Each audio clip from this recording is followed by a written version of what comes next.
Do subscribe my educational creativity channel at first. Educational creativity চ্যানেলে সকলকে স্বাগত। আপনারা জানেন আগামীকাল ওয়েস্ট বেঙ্গলের একটি গুরুত্বপূর্ণ দিন, যেখানে রয়েছে রাজ্যের ওবিসি কেস, ডিএ মামলা এবং 26,000 এসএসসি শিক্ষক শিক্ষিকা বাতিল কেস। তো এসএসসির প্রায় 123টি কেস লিস্টেড আছে সুপ্রিম কোর্টে। চিফ জাস্টিসের ঘরে রয়েছে 10:30 1 নম্বর সিরিয়ালে রাজ্যের 26,000 শিক্ষক শিক্ষিকার চাকরি বাতিলের শুনানি। প্রায় 123টি মামলা এর সঙ্গে কানেক্টেড রয়েছে। 123 নম্বর সিরিয়াল পর্যন্ত সবই রাজ্যের এসএসসি মামলা। 7/1/2025 আপনারা দেখতে পাচ্ছেন honourable the chief justice, honourable mister justice Sanjay Kumar, honourable mister justice K B Viswanath. Time 10:30 AM আপনারা দেখতে পাচ্ছেন। এই কালকেই কি তাহলে ফাইনাল রেজাল্ট চলে আসবে? আমরা সবাই দেখার জন্য অপেক্ষায় রয়েছি। প্রায় দেখুন 1.1, 1.2, 1.3, 1.4, 1.5, 1.6 এইভাবে 1.8 এইভাবে আপনারা দেখতে পাবেন। প্রায় 123টি কেস কিন্তু এখানে লিস্টে আছে। আমি শেষ পর্যন্ত নিয়ে যাচ্ছি, একটু স্পিডে নিয়ে যাচ্ছি, পৌঁছাতে একটু সময় লেগে যাবে।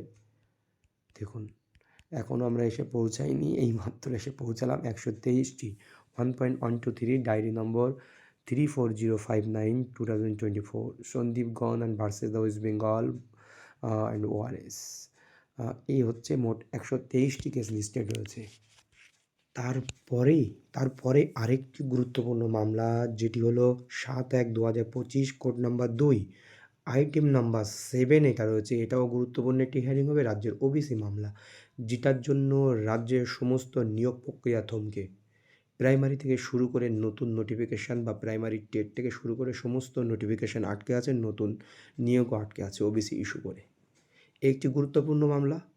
এই দিনই কি ভাগ্য নির্ধারিত হবে ওবিসি মামলা? তাহলে যদি ওবিসি মামলার ভাগ্য নির্ধারিত হয় এই দিনই, বা রাজ্যের প্রায় 111টি ওবিসি কাস্ট যদি বাতিল হয়ে যায়, তাহলে নতুন করে আবার কি ওবিসি হবে? এই ওবিসি মামলারও শুনানি রয়েছে আগামীকাল। আমরা আগামীকাল হিটেড কয়েকটি মামলার জন্য অপেক্ষা করব সুপ্রিম কোর্টে। এরপরে রয়েছে আরও 2টি মামলা। তো দেখুন এখানে রয়েছে the state of West Bengal, Amal Chandra Das, petitioner and respondent. এই হচ্ছে ওবিসি মামলা রাজ্যের। এর পরবর্তী গুরুত্বপূর্ণ মামলাটি আমরা দেখে নিই, যেটা সরকারি কর্মচারীদের জন্য খুবই গুরুত্বপূর্ণ। সরকারি কর্মচারী বা যারা চাকরি পাবে তাদের জন্য খুবই গুরুত্বপূর্ণ।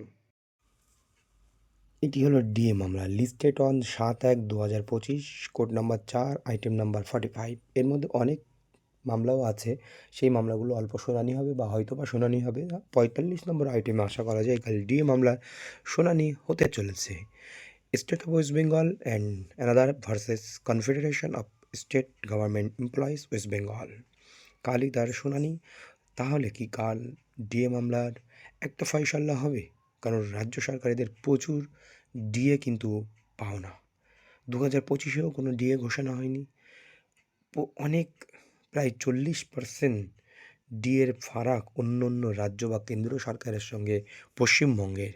তো দেখা যাক কাল ডিএ মামলার ফলাফলও বা কী আসে। আরেকটি মামলা আপনাদেরকে আমি দেখাবো। আরও একটি মামলা আছে, যেটি হলো বিচারপতিদের বেতন সংক্রান্ত মামলা, যেটাকে কন্টেম্পট স্তরে আছে। কোর্ট রায় দেওয়ার পরেও এখনও সেই বেতন সার্ভ করেনি। এটা বিচারপতিদের বেতন নিয়ে একটি সমস্যা তৈরি হয়েছিল, সেটার একটি শুনানি রয়েছে। লিস্টে দেখতে পাচ্ছেন 7/1/2025 কোড নাম্বার 2 আইটেম নাম্বার 29। এটারও কিন্তু শুনানি হওয়ার সম্ভাবনা প্রবল। সুপ্রিম কোর্টে মোটামুটি 60-এর মধ্যে থাকলে সেই মামলার শুনানি হয়ে থাকে। তো এখন দেখা যাক এই 4টি মামলা গুরুত্বপূর্ণ মামলার শুনানি। এর বেতন যদি দিয়ে থাকে তাহলে এই ডিএ মামলারও বেতনের সঙ্গে তো একটা রিলেশন থেকেই যায়। তো এখন দেখা যাক কী আসে এর রেজাল্ট। আমরা 4টি মামলার রেজাল্ট কী আসে আমরা তার জন্য অপেক্ষা করব। অবশ্যই আপনাদেরকে আপডেট দেবো, সঙ্গে থাকবেন।